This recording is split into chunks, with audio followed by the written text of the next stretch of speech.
Notiziario di Radio Libertà, realizzato in collaborazione con Il Sussidiario.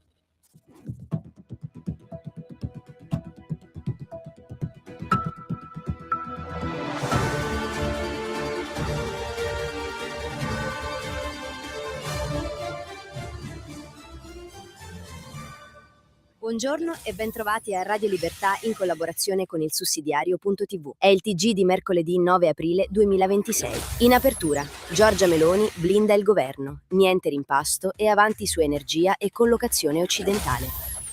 Trump riapre il negoziato con l'Iran attraverso il canale pakistano. In Libano spari israeliani contro un convoglio italiano UNIFIL. Roma convoca l'ambasciatore.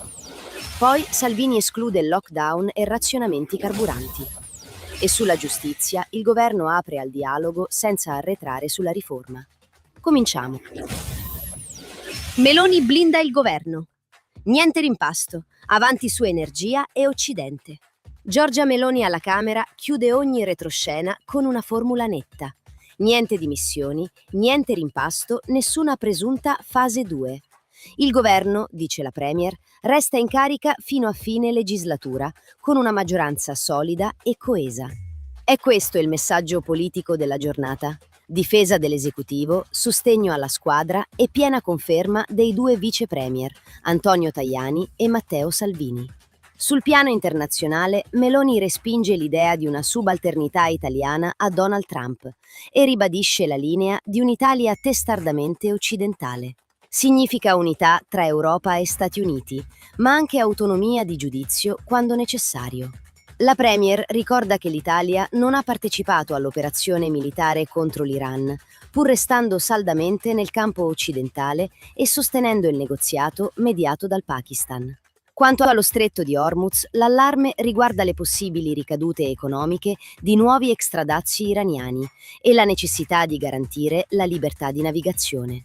Sul fronte interno, la politica estera si intreccia con la tutela di famiglie e imprese. Meloni annuncia possibili nuove misure antispeculazione sui profitti energetici.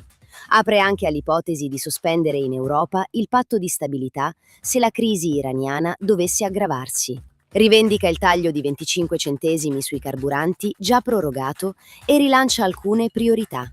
Più sicurezza, piano casa, riforma della giustizia e difesa del lavoro stabile.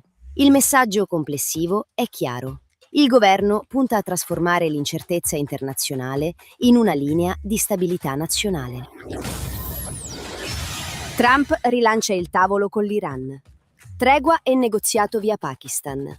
Donald Trump non arretra e rilancia il negoziato.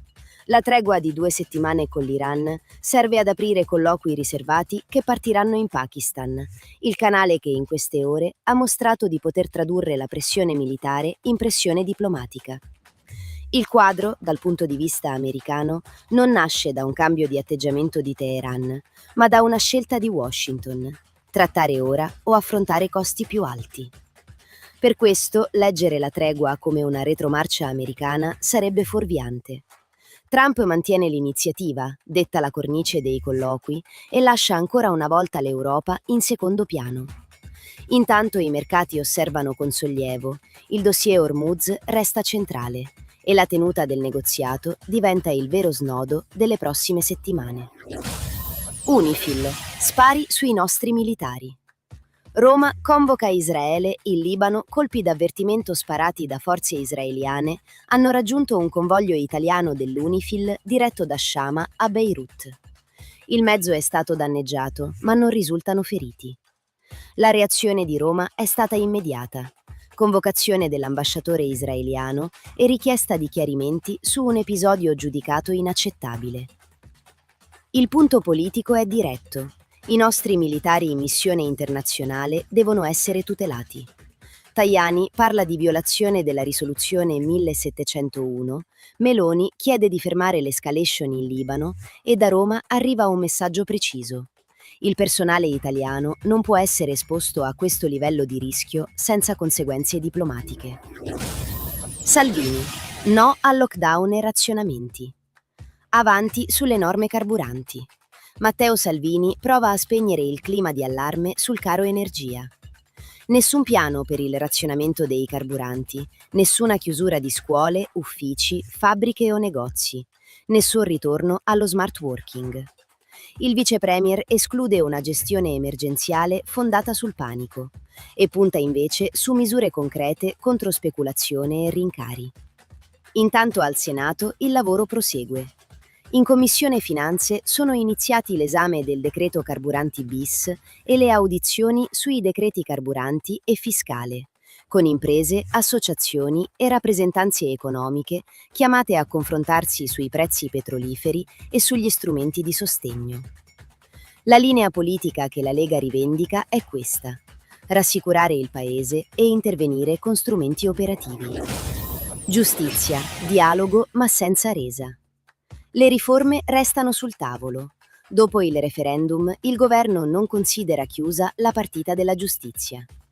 Francesco Paolo Sisto apre un tavolo con magistratura e avvocatura e indica la necessità di ripartire subito.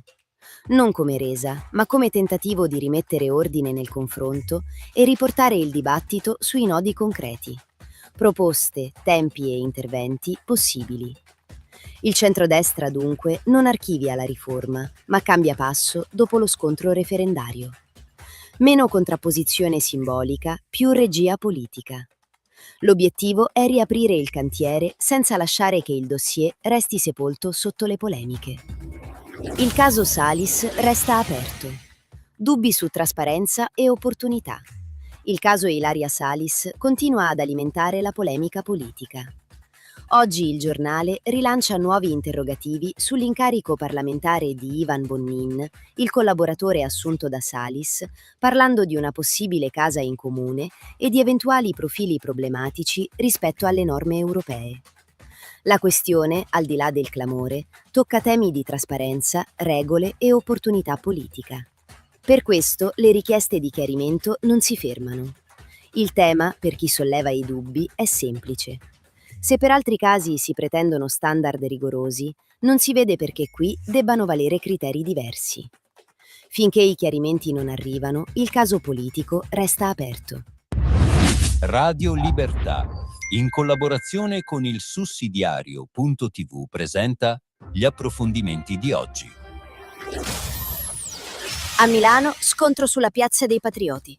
La Lega denuncia una censura preventiva. A Milano la richiesta della Presidente del Consiglio Comunale Elena Buscemi di rivalutare l'autorizzazione alla manifestazione dei patrioti europei del 18 aprile in Piazza Duomo apre un nuovo scontro politico. All'evento dovrebbero partecipare la Lega, Matteo Salvini, e il Presidente della Regione, Attilio Fontana. Per il centrodestra non è un tema tecnico, ma politico. Il tentativo di limitare una manifestazione legale per ragioni ideologiche. La risposta della Lega è durissima. Il Carroccio parla di atto gravissimo, di atteggiamento antidemocratico e di deriva autoritaria della sinistra milanese. Sullo sfondo c'è anche un secondo livello di scontro: sicurezza, immigrazione e gestione dell'ordine pubblico in una città che la Lega descrive come sempre più insicura. Per questo la sfida del 18 aprile viene presentata non solo come una manifestazione di partito, ma come un test sul pluralismo democratico. Giustizia, le riforme restano necessarie. Il dopo referendum non chiude il dossier. Archiviato il referendum, restano i problemi che il voto aveva rimesso al centro. La lettura proposta da Il Sussidiario è che il dopo referendum non lasci vincitori, ma l'esigenza di riprendere in mano il cantiere delle riforme. Le direttrici indicate sono 3: responsabilità dei magistrati e sistema delle valutazioni, organizzazione degli uffici e digitalizzazione, struttura del processo tra tempi delle indagini e interventi procedurali. C'è anche un nodo politico legato al clima creato durante la campagna referendaria da una parte della magistratura associata. Da qui l'idea che la riforma della giustizia non sia stata sepolta dal voto, ma resa ancora più urgente. Il governo, in questa lettura, è chiamato a tornarci sopra con più precisione e più coraggio.